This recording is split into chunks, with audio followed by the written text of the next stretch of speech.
The broadcast is now starting. All attendees are in listen-only mode.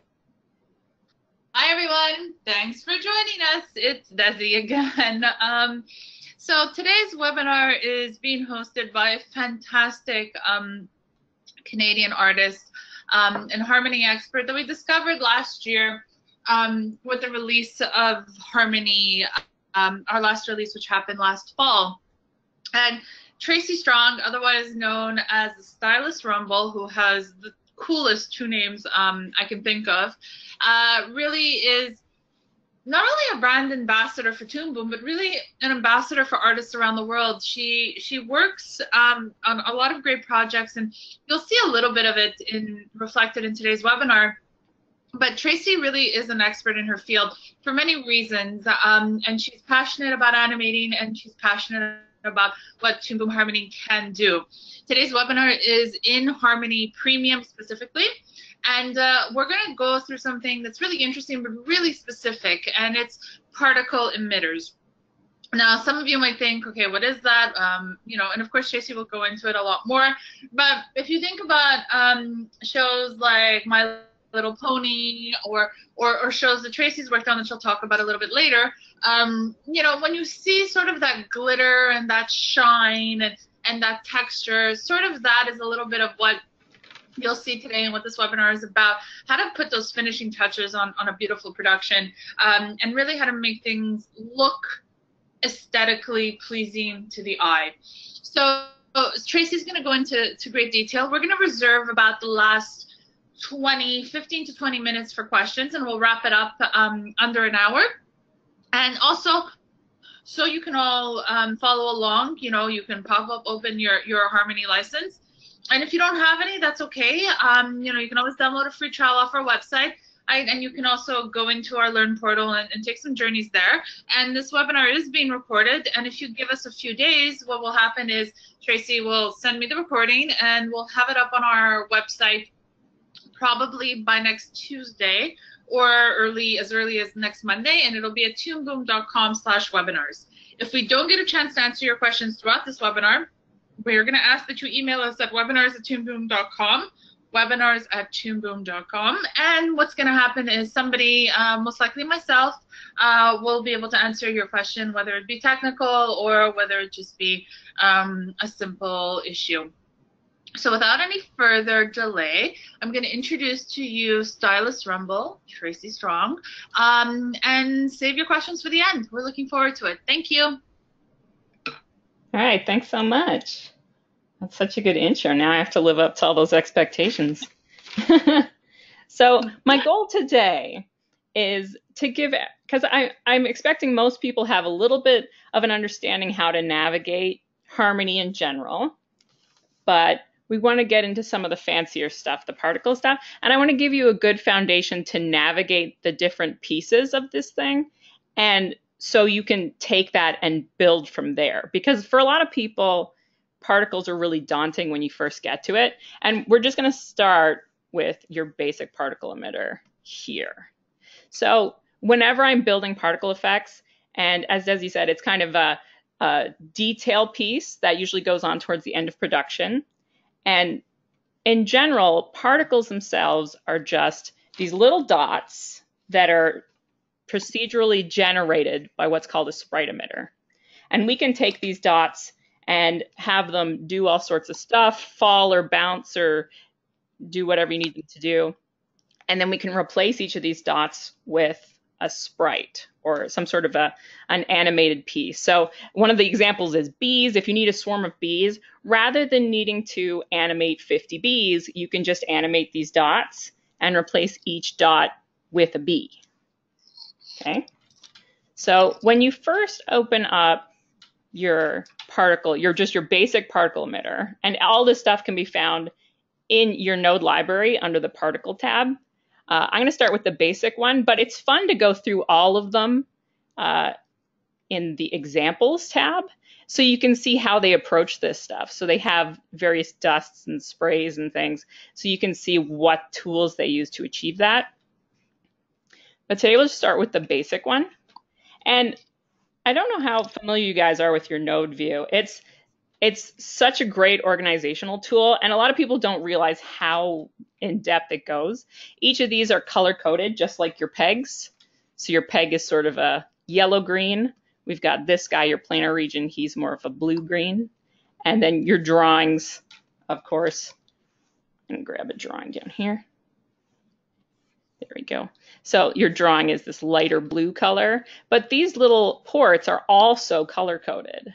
So here we have a blue port that matches our drawing port. And if you select it, it says image. So it's telling you the blue node needs a blue node, or the blue node input dealie is looking for something blue. So we'll go through each of the colors here in your Sprite Emitter. And we'll start from the bottom. So these three guys are a unit. They have to come together and they have to be in this order. So if you grab your basic emitter, it's going to come in ready-made for you rather than having to remember the order, which is kind of nice. And each of these is giving it some various qualities that this emitter has to follow. So the amount that it's going to pump out, the ordering. So it's sort of giving it some restrictions on what it can do. And we're going to go into each of these in a little bit of depth as we go along. The light greeny sort of guy here, this is what we call a planar region. We also have a couple other types of regions. We have our 3D region as well. So these green ones are giving it an area in which it can live. So if I hit Shift F11 or View, Show, and then, where is it? Control. So it's the same button that you're going to press if you're looking for your quad map controls or your peg splines. That guy's going to show you where these regions live. And these are just giving you an area in which your sprites are going to be produced. So I can change the size and shape of these using these guys. Next, we have our purple nodes, and these are called action nodes. So the Sprite Emitter is kind of your main beef action node. And this is the guy where you're telling your sprites, this is how many I want, this is how often I want them to exist. So your initial parameters, without this, no sprites are going to show up, or no dots are going to show up. So the emitter is your main guy. And then the move particles guy, this is just giving the sprites permission to move. So when you bring in your basic one, this is the bare minimum you need to actually have anything show up at all. If there's no Sprite Emitter, you're not going to have any dots come out. Any of these guys down here, if they don't exist, it's just not going to work. All right, so let's start at the top here, and we'll talk a little bit more about each of these types. So the planar region is going to give you, like I said, areas in which your sprites are going to exist. So within here, your options tab, you have different shapes. So you can give it a disk, you can give it a triangle or a line or a point. You can also put an image in here. So if you have something drawn on a drawing node, you can plug that in here. And if you zoom in, you can see it's asking for an image here in this blue one. And you can plug that guy in there. And it's going to use that rather than this disk or rectangle to decide where the sprites are. So one thing that's good to note is that you can't plug an entire rig in here. It has to be some sort of a drawing. There are workarounds to that, but it wants a direct link to a drawing node. Let's put in the 3D region so we can play with that. So the 3D region, the basic one, the planar region is found in your basics tab, and your modifier down here, that's where you'll find this 3D region. So similar to the other guy, it's just giving you a three-dimensional. So instead of a circle, you're getting a sphere, you're getting a box, and you can get all sorts of fun shapes out of that. So you're going to get your 3D shapes.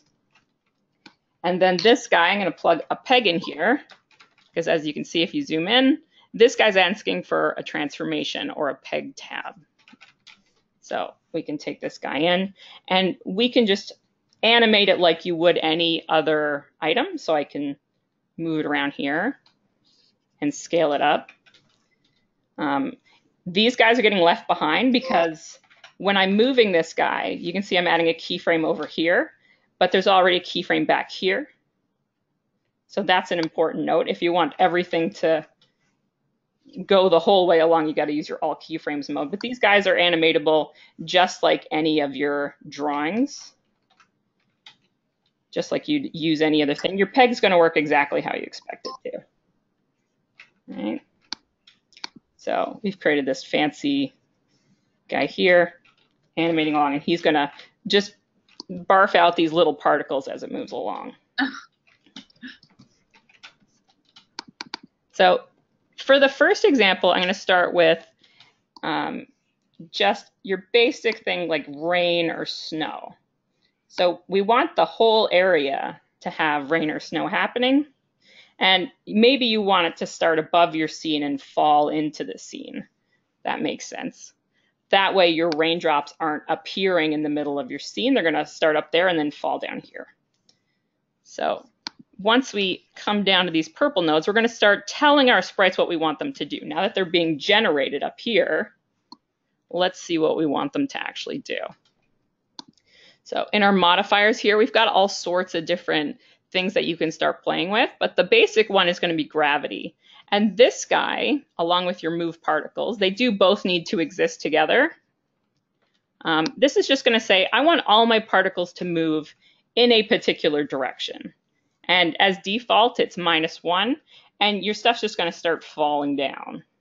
And that's, you know, that's snowy looking already. Maybe you want it to go a little bit slower, so we can make this a little bit slower there, just by reducing the direction here. And maybe I feel like there's too many. So let's start getting into the Sprite Emitter and start telling it we want it to do some different stuff.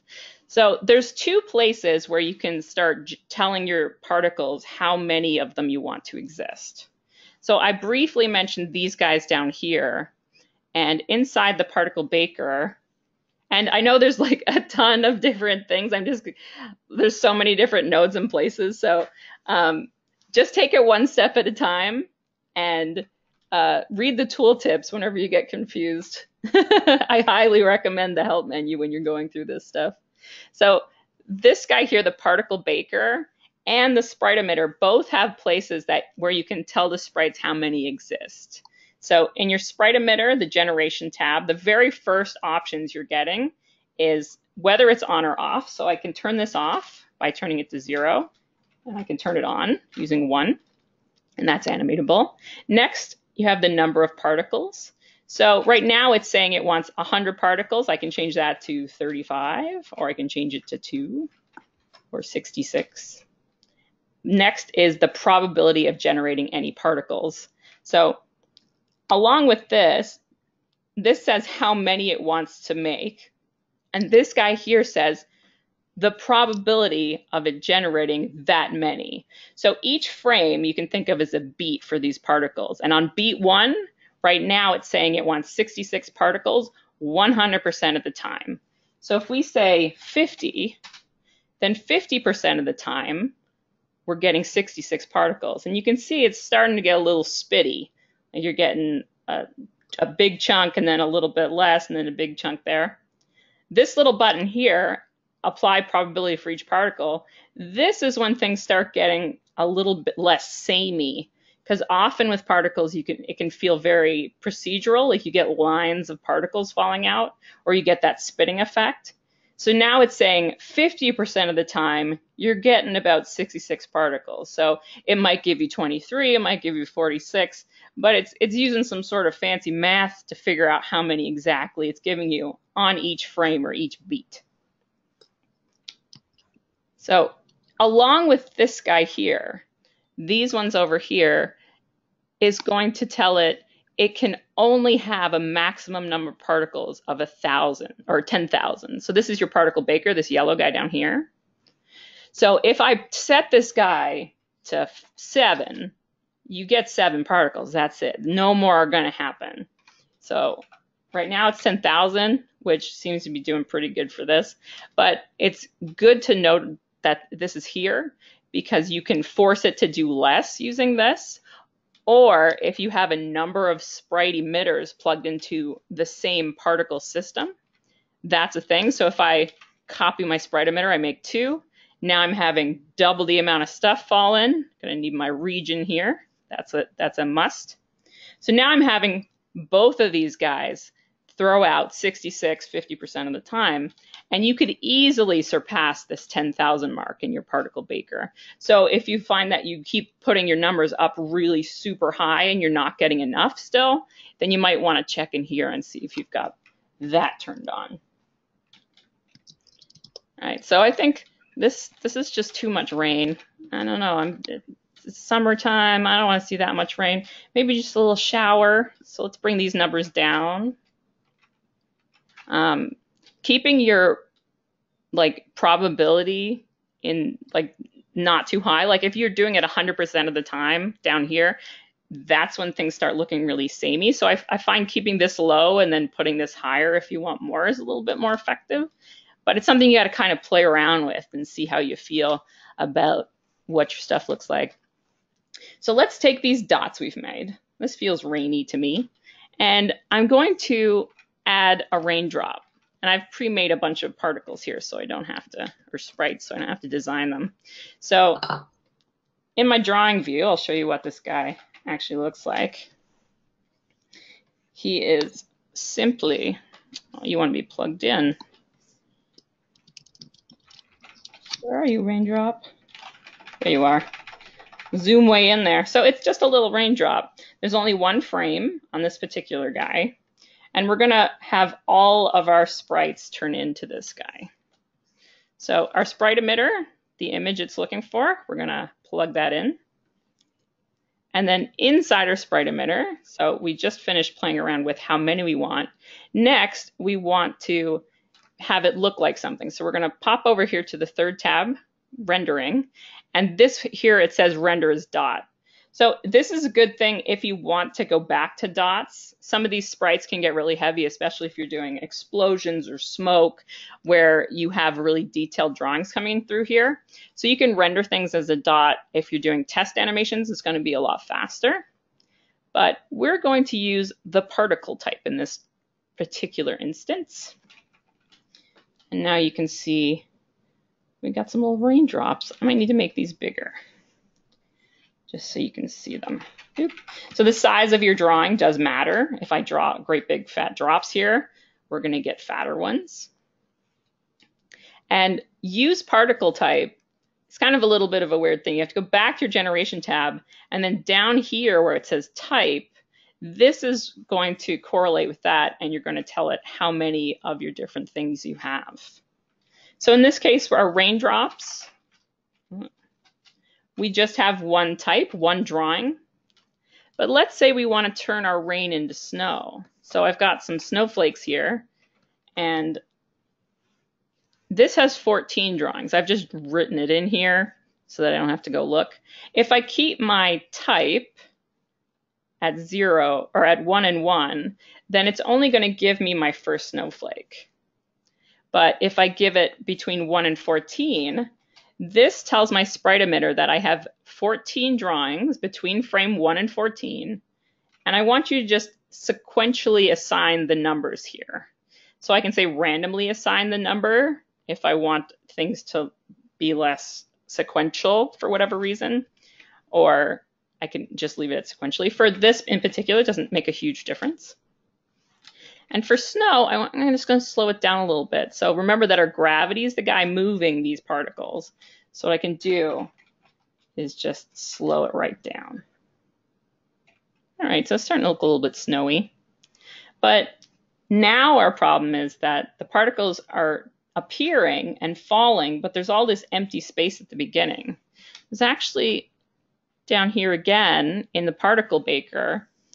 So our little yellow friend, along with providing it with this limitation, it also has the option of a number of pre-roll frames. And this means that we can start the animation of our particles before the actual scene animation happens. So I can start at 40 frames back, and now our snow is happening because it started 40 frames before the scene, and all the things are starting to, they're already in action by the time the scene starts. So, and that's snowy looking, and we can, the gravity, we can also give it a little bit of a side direction. That's way too fast. There we go. Calm down, Snow. There we go. So we can give it a little bit, so it's falling towards the side. The gravity just acts as a universal directional tool. So it's saying everybody in my scene, we're all going to move to the Y this much. We're all going to move to the X this much, and just carry on that way. All right. So the next problem we might have with these guys is that they just last forever. They're just continuing on and on and on. So if my scene lasts too long, if I have a 2-minute scene, let's say, and all the snow is happening, we're going to hit this 10,000 mark. And then everything will just stop. Like I said, if we hit the limit, I only get 10 snowflakes. That's it. Scene over. Snowflakes are gone. So what we want to do is just kill them once they're useless. Once they get down here and we don't need them anymore, we want to kill them using our kill node. Boop. All right. So this kill node, all it does is just make the particle go away once it hits a certain age. So this is the next aspect of our sprites. First, they're given life through the Sprite Emitter. Then they're given a direction. There's a few different guys that do that. Velocity is super fun to get into. I don't think we're going to have time today, but that's a good one to have fun with. Gravity is the simplest one for moving things. And then the next feature they have is that they each have an age. In your Sprite Emitter, you do have age options. So your age at birth right now is 0. So each sprite, as it's being born, it's 0 frames old. You can change that if you want to, or you could give it a deviation. So some of them are born at 0 frames old, some of them are born at 20 frames old. And you can find lots of usage for that. Next, we can set a maximum lifespan. Boop. So if we can turn this on, along with our kill node, if we take out the kill node, it's not going to kill sprites. So you need to have the kill node along with the stuff that's in your Sprite Emitter. And a lot of stuff is like that. If your Sprite Emitter, you want your gravity there, you want your stuff to move, but you don't have a move node, they will not move. You have to give it permission to move, and you have to give them permission to die. It's so sad. So sorry, little particles. And now, along with the age at birth and the deviation, we can give it your maximum lifespan here. And we just need to find a number that lets it get past the bottom of our frame. So if 60 works, and we'll go with 60. And having a lower number here is good because then your scene has fewer particles to think about, and it's going to speed up your process there. All right.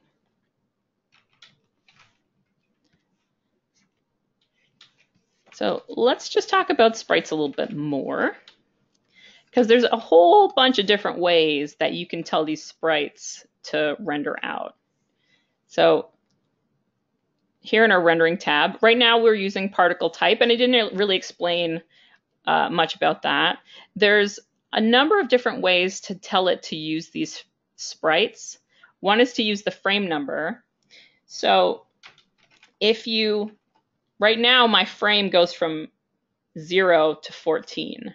So for the first 14 frames of the scene, it's going to be showing the snow that I've drawn in there, and then it's just going to disappear because that's all that there is. So it's using the frame number. We could also use the particle type, and that's when this guy comes into play, the type over here, and we're telling it how many different types we have between 1 and 14, and it's going to assign those numbers and throw them in there. So some of the examples that use that, if we come up to our examples, we've got the confetti here. This is using a particle type to just have a burst of different colors come out. So it's got some red and yellow and blue ones. And each of those sprites, I can even grab him and just bring him in real quick. Boop. Come in, confetti. Boop. So this is just throwing out all sorts of confetti. And if we check out our sprite in there, our little confetti sprite, we can see that it just has a bunch of different shapes on each frame, and it's choosing one of these things right here using the particle type from 1 to 20. So one of these 20 shapes is going to get selected, and it's always going to be that shape. So this little green guy, if you follow him, he's always going to be green, and he's going to go on his merry way. Oop. So that's great if you need things to always look the same, or you want a collection of different things to throw out. The frame number is good if you have something you want to animate the whole length of your scene, but you need a whole whack of them. So I think the lemmings might use this. And you can assign it a cycle. So the little lemming is walking for 12 frames or whatever. So you tell it, oh, my cycle is 12 frames long, and I want to cycle those frames over and over again. And then your little guy is just going to walk around your scene, or in this case, you're going to have weird stroby snow because it doesn't really work for this. And the last one, I'm kind of avoiding these use particle type as index and selector ones because they're really complicated, so I just don't ever bother with them. I recommend if you're interested in getting like deep diving though, the help section is good at explaining exactly what those mean. But the third one that's super easy is the use age. So if you have something that's got a short lifespan, something like a 12 frame drawing, and then it just ends, you could use the age of the particle. And so when it's born, if you remember over here, its age, it's being born at age 0 or 1. So it's going to take that and then go through the frames that it's been assigned. So again, you can give it a cycle. And this way, if you pump out a bunch of particles, they're not all going to start in the same point in the cycle. So you've got a 12 frame cycle. Some of your stuff is born at age 12. You could say that. So your age deviation is 12 frames. And it's going to start somewhere between 1 and 12 and cycle through there. So you're getting a little bit less sameness with your particles. All right. Boop. So let's play with a couple of the other ones I have here. Boop. I've got a sparkle. And I'm going to pop the gravity off here and make just a little sparkle field. Come on down here, sparkle field. Boop. All right, so this is just cycling through my 16 drawings. You should be 16. There we go. So they're lasting forever until they hit the end of the scene. If I bring it back here to particle type, then I'm just going to have a bunch of dots up here because it's taking something from frame 1 to 16 and it's just creating that for whatever its lifespan is. And if I use the age, I'm going to turn off that cycle.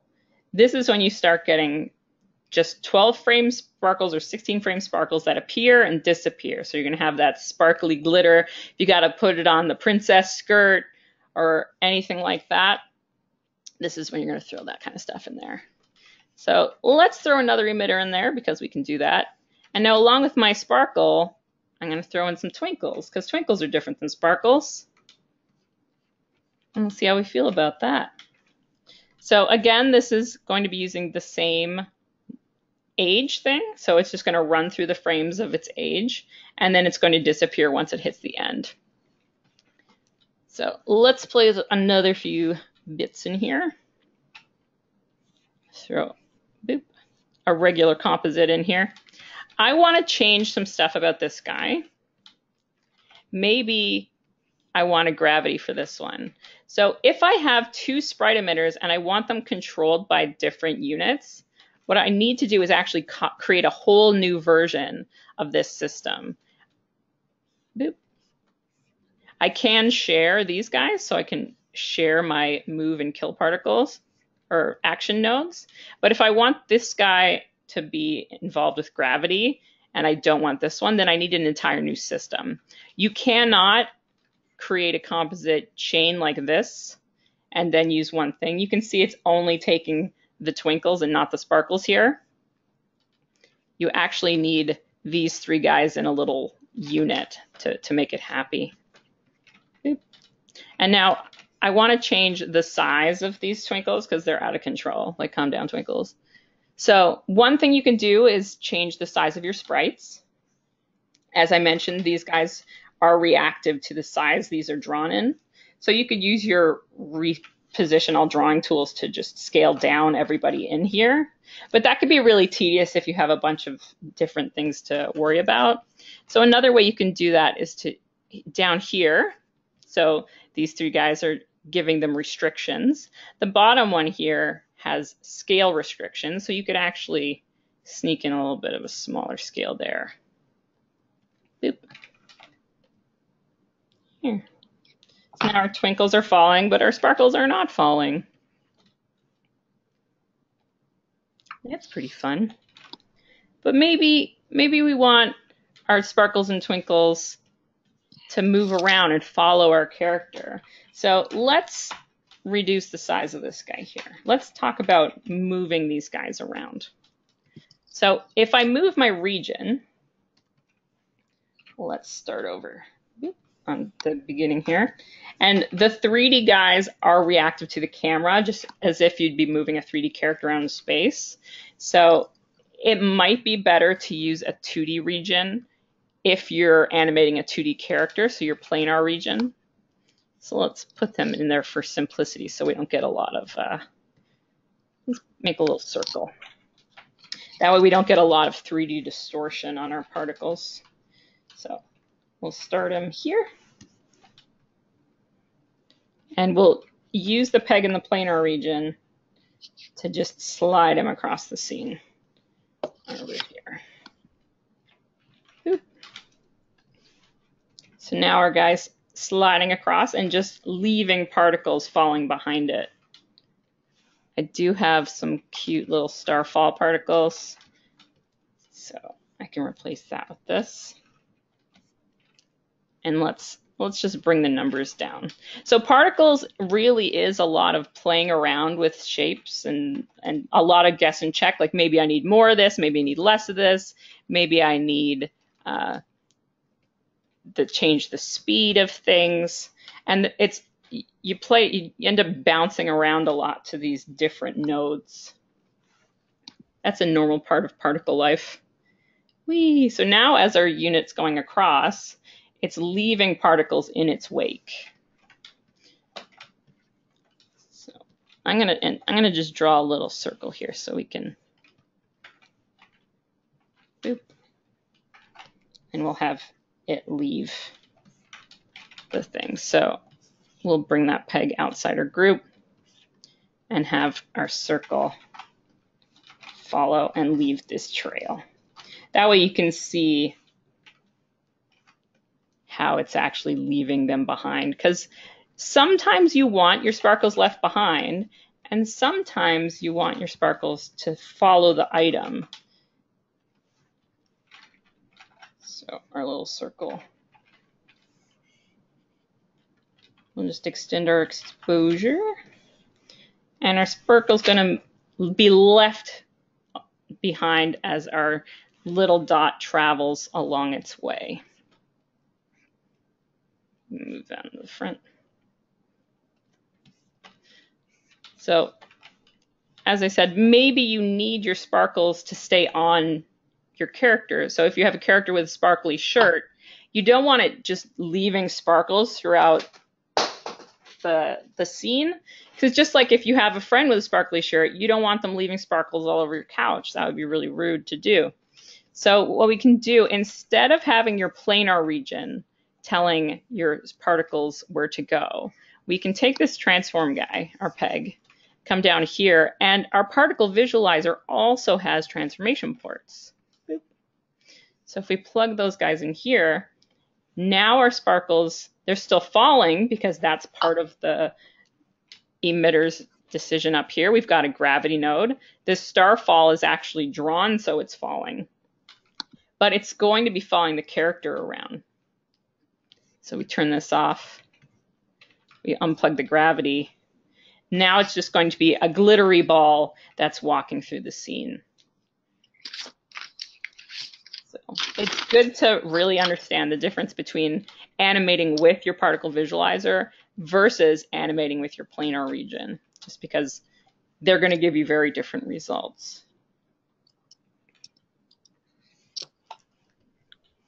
All right, so we have some more time, so I'm going to go back up to my node library. I didn't know if I'd get much time to talk about. I could go into like 6 hours of talking about these particles because there's so much stuff that you can get into. The bounce is like a little trampoline for your particles, and wind friction is like wind blowing against your particles, all kinds of fun stuff. But the basics, if you're just getting into it, I'd start with the basics of just gravity and just moving things around. So playing with your moving things with your planar region versus moving things with your particle visualizer, this little dude here. And I just play around with making sure you have enough of your particles and how often they're generated to get the right look for yourself. And also in your rendering tab, getting used to your frame number versus particle type use age. So that'd be the minimum to just like, okay, what am I going to start with? Start with those guys. Then once you feel good about that, the next thing I'd suggest is going into velocity, because the gravity, like I said, it's a universal movement. So everything in your scene is going to move in that general direction. But velocity, this is going to give you some preliminary stuff. So the velocity gives the Sprite Emitter an idea. So let's just take this peg away so things aren't just floating around. So right now, the velocity is telling it to move everything in the X direction. But once it's thrown out there, once the Sprite Emitter throws everything in the X direction, the velocity is like, okay, my job is done. I'm doing nothing else while I'm here. So this is really cool if you need to throw things. So we have a random in 2D. So this is going to throw things out randomly in 2D, in 2 dimensions. You have random in 3D. So now it's just throwing everything in randomly in 3 dimensions. You've got random in cone. So this is going to start throwing things out in a cone. And let me switch these two. I'll just use the single. I'll tell it to use the particle type, and I only want it to use frame 1. So I just want everything to look the same. So now you don't have a bunch of stuff falling. You can see what direction the velocity is actually giving it. So it's going to throw things out. In this case, I've got it set to cone. You can add a region to this guy. You can see he's asking for a region if you want to do that. And it's going to give it an initial direction. So this is going to say throw everything out in 3 dimensions. And I want it to go really fast or really slow. It's got your speed in here.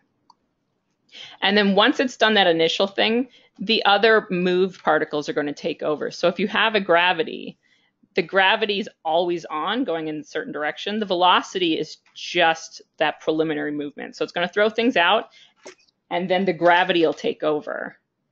So here the velocity is throwing everything out into random directions.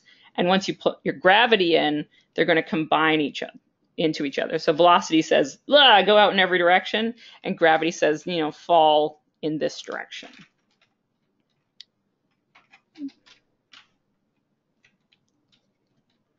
So this is great if you need to throw something up in the air using your velocity, and then have gravity bring it back down to Earth or to the ground.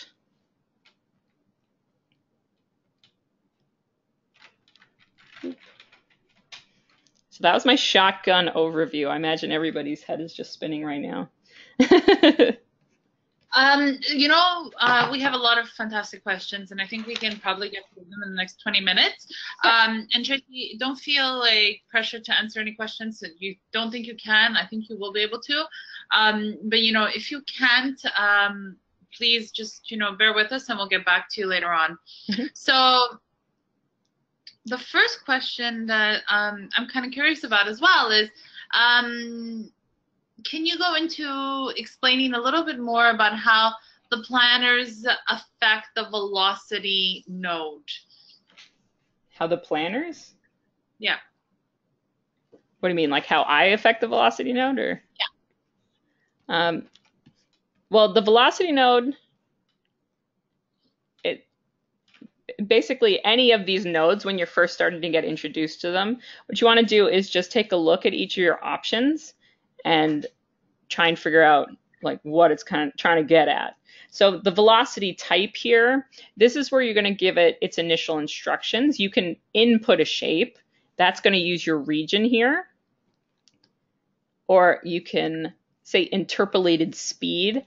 When you do that, some of these options are lighting up and some are not available. So it's asking for a direction or normal. And here's where you can say, okay, well, up is one of your directions and across is one of your directions. Or Z is one of your directions. So now it's coming towards the camera. -1 is going to be away from the camera. And then it's asking you for speed. So you have your minimum speed, bringing that way, way down. Some of them are going to go very slow. And some of them can go quite fast using like a speed variation. So this is another good way of getting rid of sameness, because I find that's one of the biggest problems with particles is because it is computer generated. You have to try and find ways to make it look less samey and less computery. And that's one of the revisions I often get from clients is just, this looks very computery. So by like giving it a big load of speed variation, it's going to help you break that up a little bit. Well, what happens is sometimes you can kind of give it like an 80s feel to it, right? If you're not careful. It start looking like Reboot. Yeah, exactly. So we have Jim Richardson, who's a big fan of Toon Booms, and I've met personally as well. He's out on the West Coast, and he just wants you to know he's a big fan of your channel. Oh, thanks. Your YouTube channel. You guys should connect. He does some interesting stuff as well. So he's saying this looks great, but we need more in education. Most people ignore the Harmony Nodes library and go straight into After Effects. Are there links to tutorials? Is there any advice you can maybe provide to Jim? Because Jim also teaches at a university down on the West Coast as well. So do you have any sort of suggestions? And I think that sort of applies to everybody here, right? They'll have questions. Yeah, Harmony, it's funny. There's not a lot of people, like Flash in particular has just huge bank of people on the internet who are just sharing information and stuff. Harmony, because it does have that steep learning curve, I find most of the people who are starting getting to senior positions who really have a strong knowledge base, they've been in the industry for a while and they're kind of like old and bitter, if that makes sense. There's not a lot of indie people using Harmony Premium. Yeah, they can't, because it is, our price point's a little bit different. Yeah, it's definitely steep, but like you said, like this program has everything you need. Like I've done shows that go from like the initial design all the way to the post like compositing stage in Harmony. And the way I learned, like I'm not going to break any revelations here, is I read the help menu a lot because there wasn't a lot of stuff, especially 10 years ago when I started, there was nothing. No, that's what we have now is the Learn portal, and we're trying to get a bunch of programs. More. Yeah, there's a lot more. We have the Learn portal. We're trying to get a lot of programs off the ground, and they're coming together. It expects some announcements from Toon Boom specifically this summer. And Jim, I think you've met or you somehow know Philip Greenstein, who's our educational guy. He can point you in a direction as well. I know we spoke to Novak yesterday as well. Al Novak runs the animation department over at the university. So, there are sort of things we can do, but I do agree that we need more, and we are here to address that. So we'll do our best for sure. And I know that doesn't give you a complete answer, but I mean, we're definitely looking into it. But luckily we do have people like Tracy around who can also help with that. Well, some of the best guys out there right now, Adam Phillips has a lot of stuff on compositing and effects. Yeah. And Onion Skin, he's got a lot of stuff. And I keep in touch with that guy. He's got a lot of stuff coming up. Yeah. Digging He has a into webinar it. So as well. yeah, we're starting to see a lot more like activity online. I think just because Harmony's really taken off since I started. But my advice for anybody trying to learn this stuff is just break things down into little steps. So for this, for example, like start with your basic guy and just make a little thing. Say, okay, I'm starting with the bare minimum. I need my guys to fall down. How am I going to get it to fall down? And then start looking through your nodes. And then once you get used to the very basic nodes, pick a new one. Say, okay, today we're going to do explosion. That sounds fun. And go to the tooltips and read them and try and apply that and see how you can use it. Because that's how I learned. That's how a lot of people that I know got into compositing effects, because it's kind of funny. Most people who get into animation, they think character animation and they go into character animation. It's kind of like effects is this weird club. Yeah. There's not a lot of us out there and nobody really knows how to get there. Most people get there by accident. Yeah, there's another great guy out on the West Coast. His name is Mark Falta. He worked for us briefly, and he worked on My Little Pony, and now he's working out for Atomic Cartoon out in Vancouver. And he's got some good sort of tips as well. He's somebody else we can put everybody in touch with if need be. Sarah's got a question as well. What is the difference between normal comp and particle comp? It all kind of gets shoved into the same end point. In all the studios I've worked in, animation or like effects and comp just kind of becomes a clump. And so it's kind of a gray area. Sometimes it's considered compositing, sometimes it's considered effects, but the whole thing is just kind of lumped into post-production, if that makes sense. So I don't think there's a solid answer for that. Or unless you meant like the composite. For sure. Yeah, no, I get that for sure. But what it is too is there's so many forms of compositing. Yeah. That's also the issue. I work in television, and because television is sort of a high speed, low budget thing compared to something like feature where things are very, very specialized. In television, and that's mostly what's done in Canada, it's just all of it's just lumped into stuff, and they just kind of send it to our department. They're like, we don't really know what to call this, so you guys do it. Right.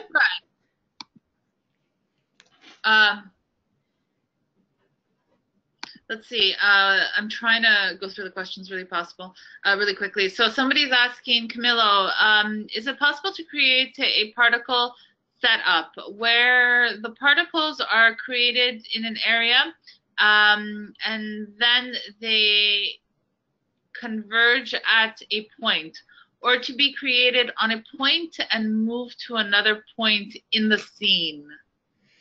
I think that's a tricky thing to do. I think one way to do it would be kind of cheating by using the z-axis to get them all converging, because if you bring things really far forward or really far back in the z-axis, that's way too fast. Then they start reaching a point. You see how things are kind of converging there. Right.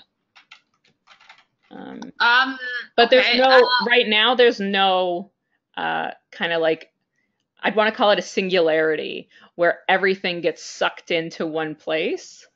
Yeah. There's no node like that. That'd be a good one to have, though.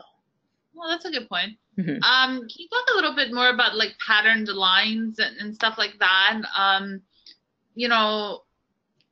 What are your sort of your expertise or what have you've learned about that? So just creating something that's using almost like speed lines or something?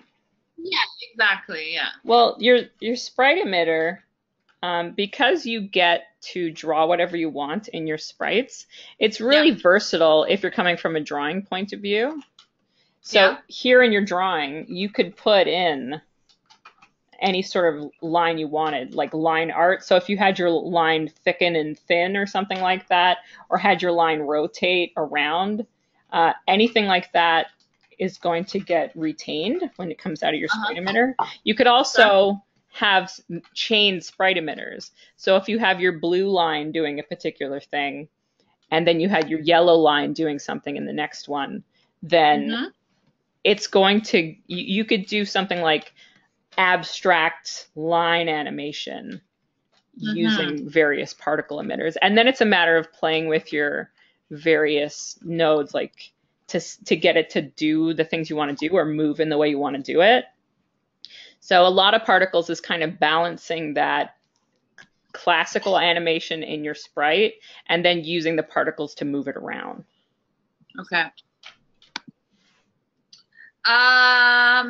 Interesting. So a lot of people love the fact that you said barfing particles and barfing particles. That's some of my technical garble you'll hear on the channel a lot. A few more questions. Dan's asking, can you move the emitter? Yep. You can, the region itself is going to be what you're moving. So you're not going to move the emitter, say like peg directly into the emitter.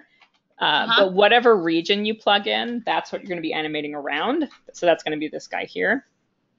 And your peg, when it's plugged in there, is going to do anything you'd expect it to do. So you could even have it as a 3D peg and then animate your disk moving in a 3-dimensional rotation. Anything you could do with a peg, you can slap on here, and it's gonna do what you think it's gonna do. Okay. Shannon wants to know, can you put the particles on 2s instead of 1s? I think there might be a way to do it. The easy cheating way to do it is to render out a PNG sequence and then re-import it. So like either animate it at double speed or like manually edit out every second part or dealy. I think that's your best bet. I don't think there's a render out on 2's button, but I could be wrong. No, I think you're right, actually. Yeah. But oftentimes, even though particles are on 1s, there's usually not a big disconnect there in scenes. Like if it's really slow snowfall or something, like occasionally it'll be a problem, but often it's not stroby the same way that if 2 characters are off would be. But it's kind of a scene by scene basis. But that's what I would do. I'd render it out at double speed as a PNG sequence and then re-import it that way. Why a PNG sequence? Because PNG 4s, they allow for transparency. Okay. So if you've got snow, you want it to be transparent where there's not snow. Okay, I actually didn't know that. That's cool. So Pat Bradley's asking, thanks for this webinar. It's been really helpful. I've been using Harmony for about 10 years now, and the education has come a long way. Can you post a link to the to your YouTube channel? So maybe you can just talk a little bit more about your YouTube channel. There's been a few people who've been asking, and sort of point us in a direction. Maybe you can write it into Harmony where where I got a little dealy. Oh, I hid the dealy. There we go. So everything's under Stylish Rumble. I'm on all the social media stuff. The best place to reach me is either on YouTube my channel's called Stylish Rumble, so youtube.com/c/Stylish Rumble. I reply to all the messages there. I'm also active on Twitter a lot, so those are probably your 2 best bets. And I started the channel just because in the studio I do a lot of training with the baby animators. That's what I call the newcomers. So I spend a lot of time with baby animators, and I get the same questions over and over again, like always the same stuff, just because, everybody coming in is brand new. So I started making videos kind of to address a lot of those common issues. And because there wasn't a lot of stuff out there, it's like, oh, well, just throw this stuff up on YouTube and whoever wants it, there it is. And Sure. a lot of really good feedback from it. So it's been a lot of fun to do. And I'm open to suggestions. So if anybody, I do have a few videos on particle effects where I go over this, the same sort of thing I did here, broken down in I think 4 different parts. So it's about an hour and 20 minutes of just me talking about the different stuff you can do with particles and playing with the bounce emitters and like all the different fun stuff up here. Because it is a big thing in effects right now that people are interested in. But I go over a lot of rigging stuff, just kind of whatever I feel like that day. But it's all premium, so. Maybe you can sort of talk about where do you see the job opportunities right now in our field, right? Like as an animator, you're constantly employed, you're a freelancer, you work from home, but where do you see the most growth right now for somebody who's sort of coming out of school and wants to get into it? Would you recommend that they specialize? It kind of depends. Like if you really love character animation, then do character animation. That's what you love. I got into special effects because I love to draw, and because a lot of the stuff, almost exclusively now in Canada, we do cutout animation, and there's tons of work in Canada right now. If you're in the GTA here in Ontario, near Toronto area, there's tons and tons of work for cutout animators. So it's really not shooting yourself in the foot. Like, to do that nowadays. I would have said something different 5 years ago because of the economy, but nowadays character animators are great. If you like drawing a lot, effects is a great thing to get into because there's still a lot of drawing in there. And if you're interested in compositing and stuff like that, it's basically just if you have an interest in problem solving and you like looking at these things and seeing what all these buttons do, then it's an excellent place to be because there's just not a lot of people who specialize in compositing or special effects nowadays. So there's there's fewer people out there to compete against. But I mean, each studio also only needs a handful of people. So I don't think there's one better than the other. It's really what you love. Right. And not specifically about you, but do you find the positions in the compositing world sort of lucrative? Don't you think that they pay a little bit more than the other positions? Well, I think it depends. So sometimes it is, sometimes it isn't. It depends on what studio you're at and stuff. Okay. Yeah. Cool. But I think if you're gonna be the top shelf guy in any department, you're gonna do all right. Right. So, we didn't get to all the questions today because there were a lot of them, and I sort of wanted to keep a bit of a general tone as well. But, please email us at webinars@toonboom.com, and we will get back to you with any questions you have that we didn't get to today. And, this webinar is recorded. Tracy will send me the recording after this, and, we'll get it up on our website at toonboom.com/webinars. And once that's done, I mean, you guys are free to just review this and go through it again and again. It's really for you guys to practice, and we're trying to sort of educate you guys. Like we talked about, the learning material isn't there. We try to do our part. So people like Tracy are great ambassadors. And you guys are great for attending and asking questions and getting the word out there. And, let's keep that going. And whatever questions you have or any webinar suggestions you want to make, feel free. This was, this specific webinar was something I reached out to Tracy, and I asked her, what do you want to talk about? And, so many people signed up. There's over 100 people, with us this afternoon. So thank you. And thanks to you guys as well for attending. And thanks to Tracy for giving us, an hour of her time and the preparation time. Go to her YouTube channel. You can see it right there up on your screens. And go to our website for more content as well. And thank you guys so much. I really appreciate the time and the years and the effort you guys put into working at Toon Boom and helping us. Thanks a lot. Bye, everyone. Bye.